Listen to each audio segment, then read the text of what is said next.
Aries, happy day, bookies. We don't have much time. I gotta talk quickly. We're just doing a check-in with you. We're gonna see how you're feeling, what you're doing, what you got going on. And I'm gonna give you some little tiny pieces of advice or whatever comes up. Take what resonates, leave what doesn't. And this is a new kind of reading for me. So if you like this, what's up with you reading? Let me know down below in the comments, and I will do more of these on a pretty consistent basis. Okay. Hmm. So Aries, at the present moment, you may be feeling a little, I'd say, overwhelmed. I don't think you're so fucked up that you're feeling incapacitated or anything like that, but you may just be feeling at the present moment like what you are experiencing is life. And for some of you, depending on where you are mentally and emotionally, you could feel like at the present moment, and for some of you, this feels like a very long standing battle. This could have been a thing for you for the last 5 to 8 weeks or 5 to 8 months. I don't know why I said eight, but whatever. I meant five. Where it just feels like it's a constant battle, a constant push and pull.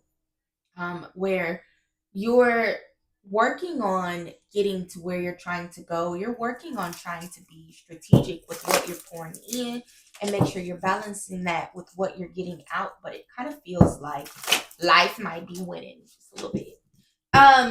For those of you where that absolutely is the case for you, what I would encourage you is to just maybe take a day or three where you pull back your energy and you give yourself some space to think.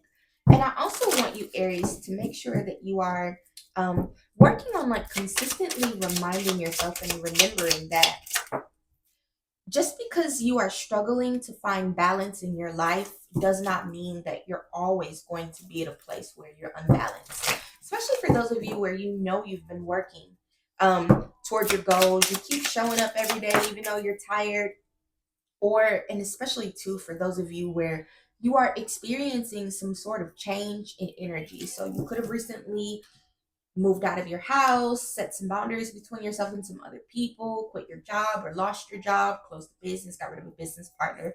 Take it as it resonates. Some of you could have just recently started therapy. Some of you could have just recently left behind therapy or just experienced some sort of a change that was mentally and emotionally draining on you. We'll call it the regulation period, where it might take you a month to get to a place where you're able to accept this new normal in your life, but then also to remember that that energy has to translate and change and transform into something different as time goes by. So this is not going to be a forever thing for you. Okay. I just heard Erica Badu. Peace and blessings manifest with every lesson learned.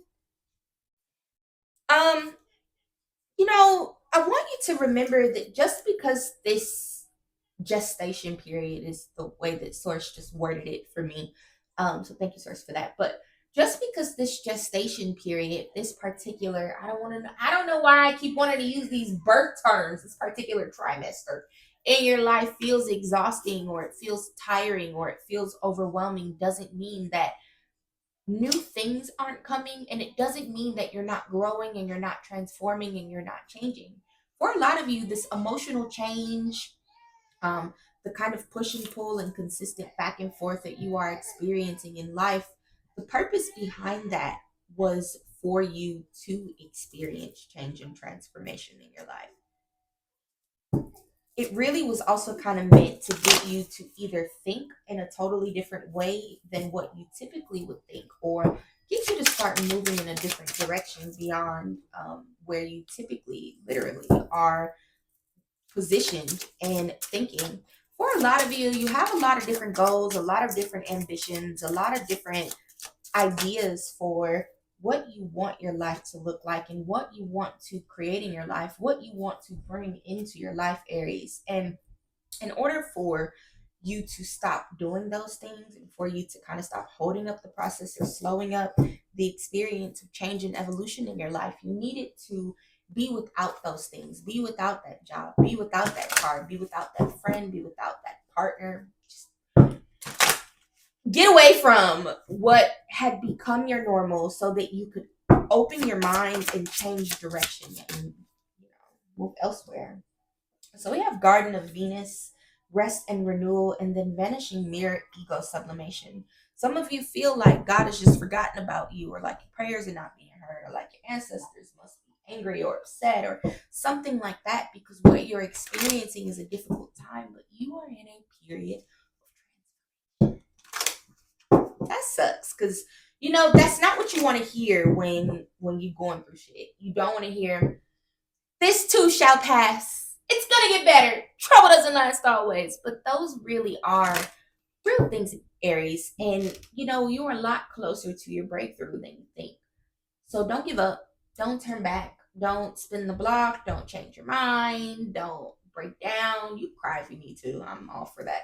And then in my head, Cleo so said, there will be no crying. And just like that, before you know it, you won't hear it and you won't see it. But like the timer, whatever little timer is going on in the spirit realm where you can't see it, whatever timer God and your ancestors and the angels are watching, waiting to see when they're going to step in and cue the blessings. It's almost up. We'll pull one last card. Then we're going to wrap this up. I hope that the next time we do this check-in, Aries, that you are feeling better and more empowered and more balanced and more at peace, like what I see as being a potential for you. I really am running out of time, and I bet my phone is on like 5%. So I'm not going to read these in its entirety. I will sum them up. We got 8888 personal power, 1331 good fortune, and 1414 light up. Focus on your needs, desires, and hobbies. Good vibes will speed up the process. You will be blessed with new opportunities, a new friend, and an addition to your family. Listen, that could be why I was giving those pregnancy terms: gestation period, trimester. Have faith in your skills and talents. So much there about skills and talents, as they are tools that can provide you with a bright future. Everything will work out in your favor. All that is good and pleasant in your life will multiply. Angels are sending you this number to reassure you of the prosperity and well being ahead. Your surroundings will treat you with admiration and respect. Use it for the greater good. It's coming, babes. It's coming. Stay in there. Hang in there, bud. You can hit the link in bio or description box if you would like to book a personal reading. Please, if you guys enjoyed these, let me know. I could bust down these little 5-minute readings every 5 to 7 days. I ain't got no problem with that. So if you like it, let me know. That's what I got though, Aries. I'm sending lots of love. Bye bye.